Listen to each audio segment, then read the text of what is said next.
Hello everyone and welcome to another video of the Sky channel. So in this video I'm going to show you how I've built Alice the Wanderer, one of the characters that was available in the event and one that a lot of people actually got for free, along with the 5-star soul of this champion. So it is a champion that a lot of people probably invested in, because a lot of people who started at the same time as me got the Alice for free and also got it to such a nice state without having to put in a lot of money into it. Now, Alice is a really powerful champion with some really lovely skills, especially to use in PvP. Like the skill that does a lot of damage to everyone and reduces their turn meter and also increases the cooldown of the enemy's skills is extremely effective in arena battles. Not just that, she also has another skill that can deal a ton of damage to multiple players in the battle. Both of her skills combined can make all the difference in a battle. And that makes Alice a character that you really want to invest in. Let's start with her skills. And by the way, I've maxed out all of her skills using legendary skill terms because I just felt they were so overpowered. But let's talk through the skills and try to understand them. Now the first one, which is basically her normal attack, she attacks an enemy 2 times. And if the enemy has any skills on cooldown, it actually does it 3 times. And the attack generally can do a decent amount of damage. In addition to that, it has an 80% chance of decreasing the duration of a random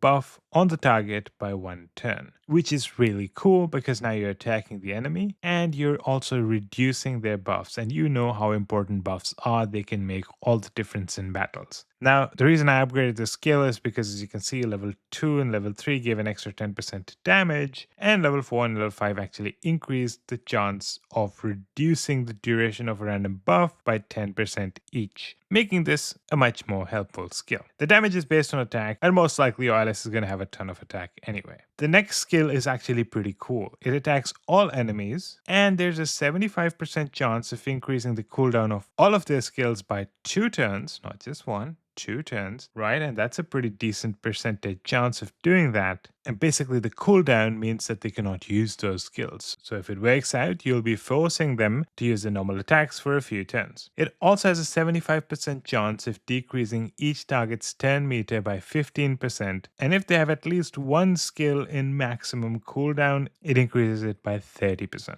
Now remember, turn meter is what determines how often you can go, right? When your turn meter fills up, you actually release an attack, reduce their turn meter, and you reduce how often they can actually attack you. The damage is also based on attack, and you can see level 2, 3 gave an extra 10% damage each, 4, 5 gave a 10 and 15% chance of increasing the cooldowns and reducing their turn meters, and then level 6 reduced the cooldown by 1, making this a skill you can release more often. This is a really overpowered skill, right? Not only do you do a ton of damage to them, you're making it hard for them to attack you back by making sure that they cannot use their skills, and of course by reducing their turn meter, hence not even letting them have a turn until a later time. Next up, Queenslayer. And what this does is that it attacks one enemy and ignores 20% of the target's defense. Now this attack is really powerful. You may have seen it in the other video. It actually just sliced through 2 enemies easily because of the fact that it does a lot of damage. And the best part is, if the initial target is killed, it also attacks the enemy with the lowest HP, hence possibly killing 2 in a row. And of course, the other attack is also ignoring 20% of the target's defense. So basically, you have the opportunity of multiplying the damage of the skill by 2 if you can guarantee that the first one is going to get killed by it. The damage, of course, based on attack, and you can see level 2, 3 give 10% extra damage each, which is pretty amazing for this one because it does so much damage to begin with. And then level 4, it decreased the cooldown by 1, allowing you to release the skill more often. Now, this is the passive and active effect of Alice, which is also pretty amazing. Whenever this champion attacks, inflicts 3% more damage to each target for each turn remaining on all of their skill cooldowns, and the bonus damage is counted individually for each target. So, if the enemy has a lot of cooldowns, which you could have influenced through skill number 2, you can end up doing a lot more damage to them. Not just that, if you look at the active effect, this is of course after getting it to 3 pink stars, resets the cooldown of one of this champion's skill each time it kills an enemy. And this can happen once per skill. So what that basically means is that skill 2 and skill 3, the Queen Slayer and the one that reduces turn meters, one of those skills is going to have their cooldowns reduced if Alice kills any opponent champions, which happens to be quite often if you've built Alice right. Of course, these skills make Alice quite deadly and very useful, and I've been using her for both farming the campaign as well as in arena. Now the aura skill, of course, if you make this the primary champion, is that it increases ally attack in all battles by 30%. And if you're going to the blessings, because of course a lot of you are going to have Alice at 5 red star, what I selected is Soul Reap, and essentially at 5 red star, if any of Alice's attacks get the enemy champion down to 14% health, so 14% of the maximum health, a Reaper gets summoned and it does damage equal to the remaining HP of the enemy champion. The interesting thing is that the Reaper will also ignore defense as well as damage reduction skills, effects, and buffs. So basically it's going to ignore most things, unless of course you're fighting a boss, in which case it's not going to ignore defense reduction skills, effects, and buffs. At 5 star, it also has a 50% chance of placing True Fear debuff for 1 turn if the target survives the Reaper. At 6 star, it's a 100% chance. You can also see a bunch of amazing stats coming from it, right? At 5 star, I'm getting 8500 HP, 750 attack, 600 defense, 38% crit damage increase, 75 res, and 75 accuracy. If I'm able to get it to 6 red star, I get 15 extra speed as well. Going over to our masteries, you can see that I have primarily focused on offensive masteries and a little bit on support. This one gives an extra crit rate. This one gives crit damage, allowing Alice to do more damage in total. This one increases the damage Alice does to enemies that have shield buffs on them. This one increases the damage if the enemy has less than 40% HP. This one increases the damage the first time you deal damage to any enemy, which is great because Alice is usually going to start off with a nice skill. Now this one increases damage if you attack enemies with a higher maximum HP than you. This one has a 30% chance of decreasing the cooldown of a random skill by 1 turn if the damage inflicted by a skill of Alice exceeds 30% of the enemy's maximum HP, which is very likely with Alice, and you can do this once per turn. This one increases the accuracy, hence a higher chance of Alice placing debuffs on the enemy. This one increases Alice's accuracy by 20 if it doesn't have any skills in cooldown, and this one increases accuracy by 4 for each enemy alive. And that can be up to 16 accuracy if you have a full team of 4, of course, allowing Alice to debuff the enemies more effectively. Now when it comes to the gear and her stats, well, I've used a full speed set, which means that all 6 of her gear are part of the speed set, giving her a total of 36% extra speed, which is very important. If you look at the total stats, you're going to notice that I have prioritized getting Alice's crit rate to as close to 100% as possible. If you include the masteries, we're looking at a 97% crit rate, which is fairly high. You can also see that I've pumped up her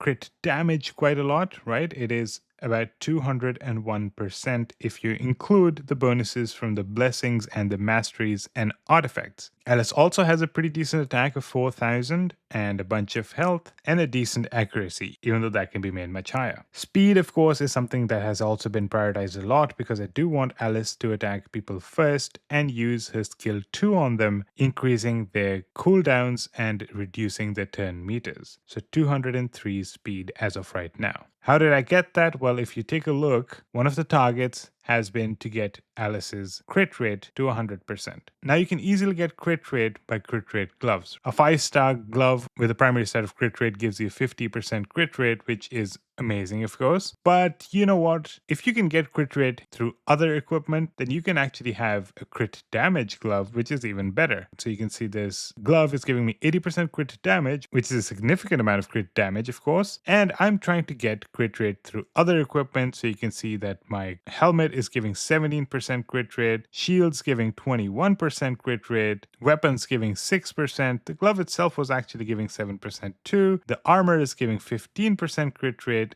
and the shoe is giving 11% crit rate. So to make up for the fact that I don't have a crit rate glove, I'm getting crit rate through other equipment that have a lot of crit rate substats. Now when you see a brackets open 2, that means that not only did I get crit rate the first time, I was lucky enough that in one of the future upgrades, it upgraded crit rate as a substat, and then another time it again improved crit rate as a secondary stat. A lot of luck required for this, but you know what? It has reached a pretty good point where I'm getting very close to 100% crit rate and a very high amount of crit damage through the gloves. Outside of that, of course, you can see that this weapon is giving me 60 in speed, which is amazing as a substat. The shoes, of course, have the primary stat of speed, which is very important and essential in my opinion. And the armor I have is giving me a 50% attack. So essentially, tried to get my crit rate to 100% as my top priority. Then, of course, wherever I can get crit damage, like the gloves, I prioritize getting gloves that give me crit damage. And wherever I can pick up speed in the substats, that's something that I prioritized as well, along with substats that give, let's say, percentage of attack, defense, and health.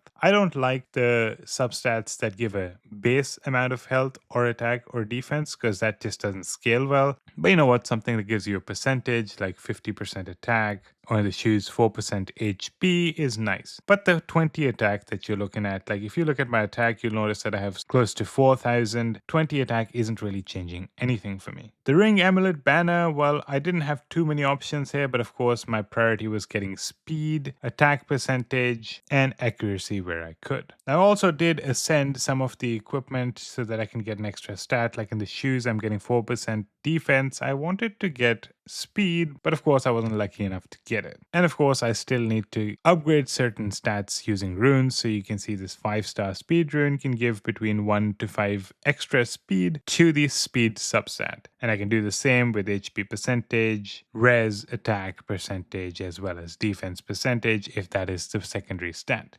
As of right now, I don't have any relics, but that's also something that I can consider to add in the future to make this even more powerful. Okay, so all of these things makes this Alice an extremely powerful champion. You can see how I've built her out and made her extremely effective in PvP and also PvE because it does fairly well in campaigns as well. Now remember, if you're thinking of purchasing anything in Raid Shadow Legends, you can save a lot of money by using Aptoide and using my promo code there. You can get between 10 to 35% cash back anytime you purchase anything. So if you buy a $100 pack, you're getting $10 to $35 back for you to purchase additional packs. You can save a lot of money in the process, and I have a whole video where I describe the whole process end to end. So do check out that video and make sure you're using our promo code. The video is going to be in the description of this video, or you can click the button that's going to appear at the top right of the screen to take you to that video. And if you have any questions, join our Discord and I can guide you through the process personally. I know you're going to appreciate it, so please do give it a shot or at least check it out and see what you're missing.